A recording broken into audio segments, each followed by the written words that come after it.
بسم اللہ الرحمن الرحیم۔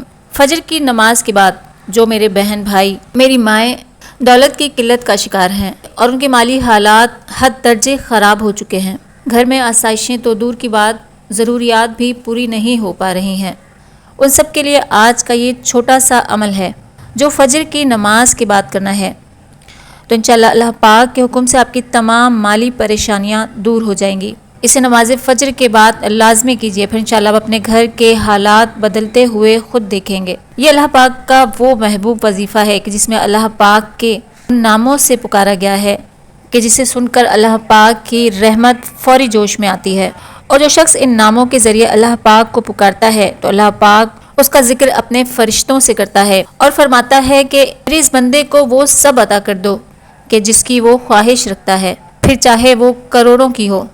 نماز فجر کے بعد جب اللہ کا ذکر آپ ان ناموں سے کرتے ہیں اور پورے ایمان کے ساتھ اللہ کو پکارتے ہیں تو پھر ایسا ہو نہیں سکتا کہ وہ آپ کی کوئی بھی دعا رد کر دے۔ نماز ایک خود بہت بڑا وظیفہ ہے، پھر جب فجر کی نماز کے بعد آپ اللہ پاک سے دعا کرتے ہیں تو پھر وہ آپ کی کوئی بھی دعا رد نہیں کرتا۔ اس وظیفے کو آپ ہر جائز حاجت کے لیے کر سکتے ہیں۔ میری وہ بہنیں جو اچھے رشتے کے لیے پریشان رہتی ہیں، یا وہ بھائی جو بے روزگار ہے اور اچھی روزی کے لیے در بدر بھٹک رہے ہیں، ایک بار اس چھوٹے سے عمل کو ضرور کیجیے۔ گھر میں سکون اور راحت کے لیے بھی آپ اس عمل کو کر سکتے ہیں۔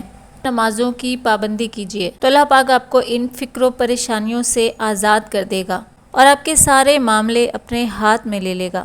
بے شک اللہ فرماتا ہے کہ تم میرا ذکر کرو تو میں تمہارا ذکر کروں گا، تو اللہ کو کثرت سے یاد کریں۔ بڑھتے ہیں وظیفے کی طرف۔ اگر آپ ہمارے چینل پر نئے ہیں تو ہمارے چینل کو ضرور سبسکرائب کیجیے گا، یہاں آپ کو ان کے مسائل سے متعلق کئی طرح کے وظائف مل جاتے ہیں۔ اور اس ویڈیو کو صدقہ جاریہ کی نیت سے زیادہ شیئر کیجیے کہ آپ کی یہ کوشش کسی دکھی انسان کے لیے مددگار ثابت ہو جائے۔ کرنا آپ کو یہ ہے کہ فجر کی نماز ادا کرنے کے بعد اسی مصلی پر بیٹھ جائیے۔ سب سے پہلے 3 مرتبہ سورہ کوثر پڑھیے۔ 3 مرتبہ سورہ کوثر پڑھنے کے بعد 11 مرتبہ اللہ کا ایک صفاتی نام یا مجیدو اللہ کا یہ صفاتی نام 11 مرتبہ پڑھنا ہے۔ یا مجیدو 11 مرتبہ پڑھنے کے بعد 1 مرتبہ سورہ اخلاص قل هو اللہ احد اللہ الصمد لم یلد ولم یولد ولم یکن لہ کفوا احد، سورہ اخلاص 1 مرتبہ پڑھنے کے بعد آپ کو 11 مرتبہ یا لطیفو پڑھنا ہے۔ 11 ہی مرتبہ یا لطیفو پڑھنے کے بعد پھر آپ کو 11 ہی مرتبہ یا ودودو پڑھنا ہے۔ 11 مرتبہ یا ودودو پڑھیے اور اس کے بعد اللہ کا ایک اور صفاتی نام یا مقتدرو اللہ کا یہ صفاتی نام بھی آپ کو 11 ہی مرتبہ پڑھنا ہے۔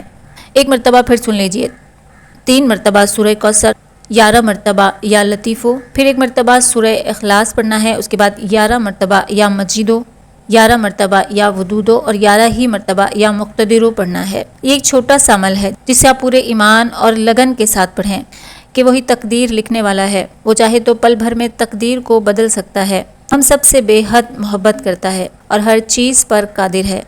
بس اس ایمان کے ساتھ مانگیے، پھر انشاءاللہ اللہ پاک آپ کی ہر دعا اور ہر حاجت کو سنے گا بھی اور اسے قبول بھی فرمائے گا، اور ہماری تمام پریشانیوں کو، پھر چاہے وہ مالی ہوں یا ذاتی پریشانیاں ہوں، اللہ پاک انہیں اپنے کرم سے دور فرما دے گا۔ اللہ پاک ہمیں اسی سے مانگنے اور اسی کے آگے جھکنے والا بنائے۔ ویڈیو پسند آئی ہو تو ضرور لائک کیجیے گا اور اپنی دعاؤں میں یاد رکھیے گا۔